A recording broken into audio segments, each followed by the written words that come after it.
ผู้ว่าผู้บอกโดนละซีกมันว่ะซีกมันเขาเคยเห็นในร้านปี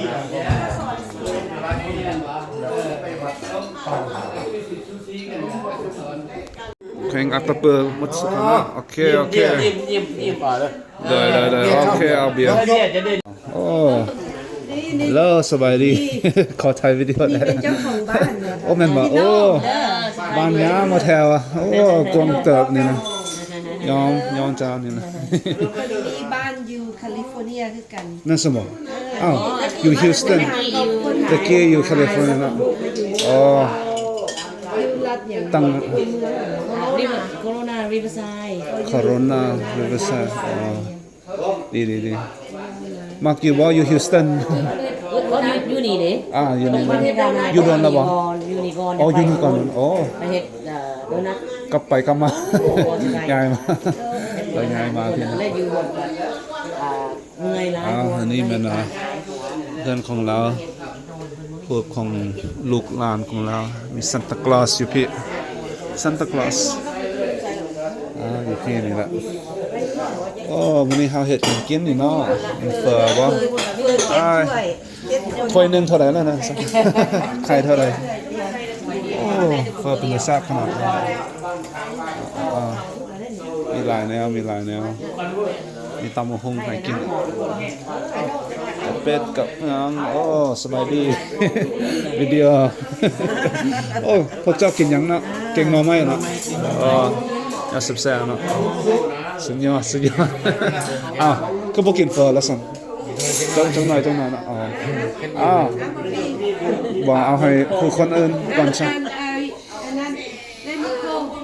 เจ้าเฟอ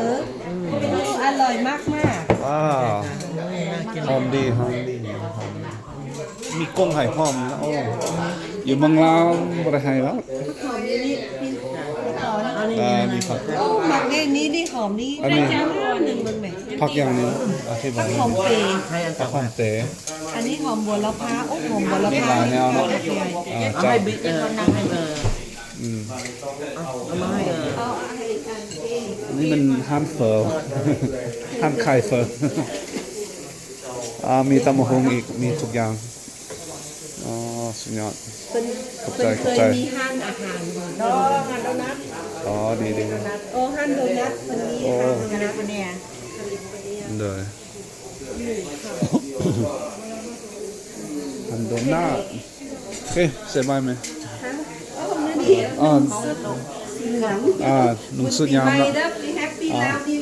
มีแต่เจ้าคนเดียวนี่เลยเปิดเพลงลาวแม่เพลงลาวมันร่วมกันที่บอกโอเคดีใจมาหาพี่น้องเลยบ๊ายบายพี่น้องมาแต่เวกัสพุ่นจ้าแล้วเขากับมาแต่อิลลินอยส์วันนี้เข้ากันอยู่ฮิวสตันจ้าโอเคอันใดวะนั้น hungry เหรอก็ว่าอย่างนั้น hungry a state of anger annoyance and hostility caused by a lack of food Good to meet up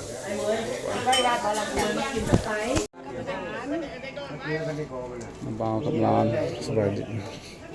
สีไทยดิบเข้าไปคนมวน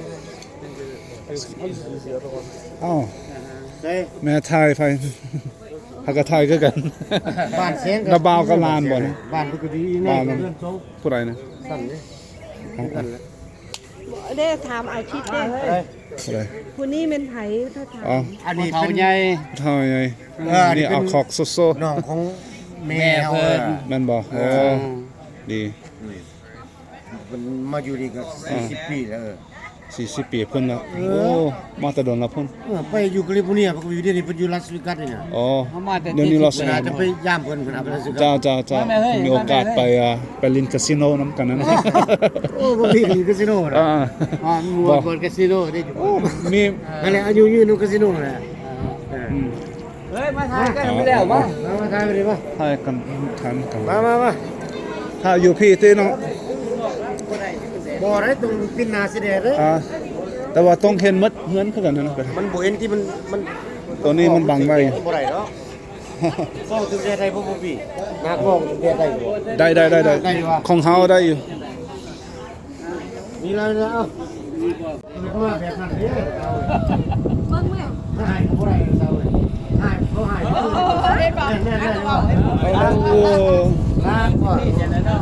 แล้วพอดีเราเนี่ย ฮัลโหลสวัสดีทุกคนวันนี้เรามาอยู่เพื่อนของพี่น้องเขาอยู่ฮิวสตันหลังบ้านใหญ่ว่าง่ายเป็นไรครับแต่ว่าเกิดพอดียามได้อากาศก็ดี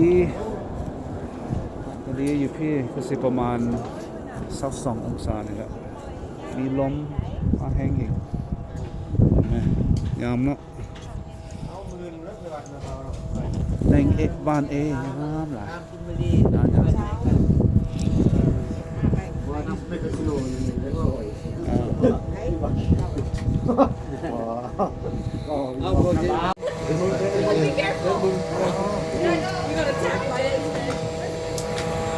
Bubble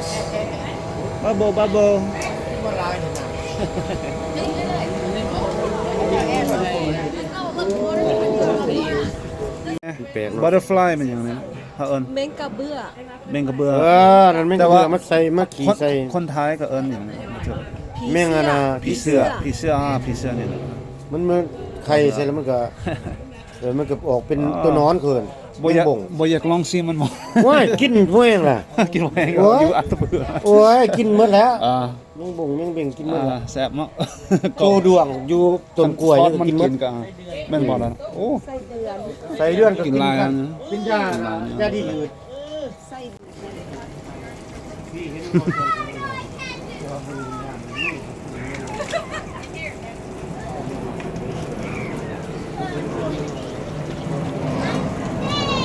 ยนต์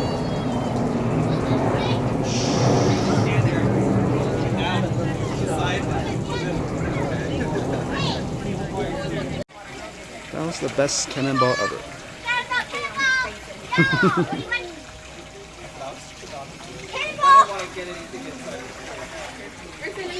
Oh wait, Ryan, wait. Let Sherry put it in.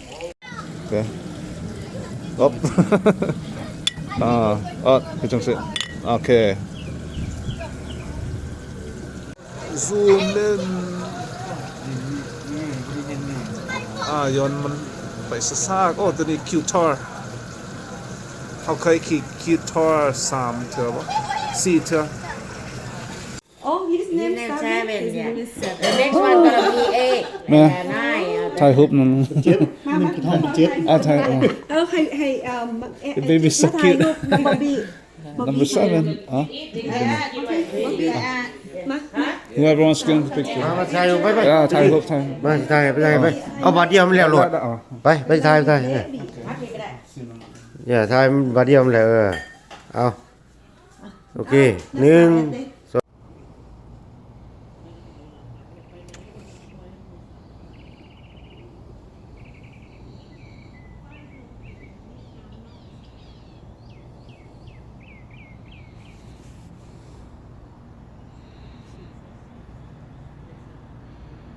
ปีใหม่บุญบ้านเราเราขอให้มีความสุขสุข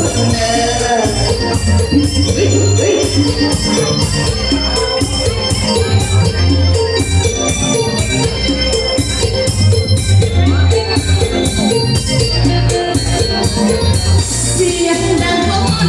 วอนทุกเสียงสอนเจ้าบ่าวเจ้าสาวมาสักกันให้ดอกสู่เสียงว้าวดังเอาใส่หูก็อยากจะฟังแต่มันได้ดูดังได้ปาดหัวใจน้องจนสิขาดฉันยินเสียงโอ้โหบักบานรับบานจะสาบฟังเสียงของโดนกันออกสนั่นปวดผิวหลังจนท้องขาสั่น มีฮอดสงน้ำ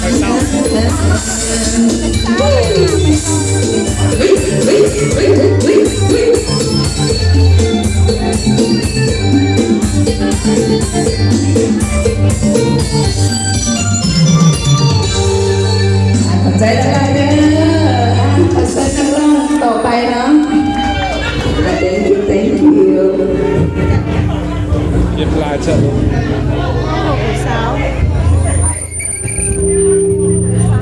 Money tree มันมีที่ได้บุญหลาย ไอ้เจ้าไม่บนอะไร Enter for a chance to join Electrolit for a once-in-a-lifetime trip to Coachella Music and Arts Festival. ไอ้เจ้ามีบนลาย ๆสาธุสาธุ Happy New Year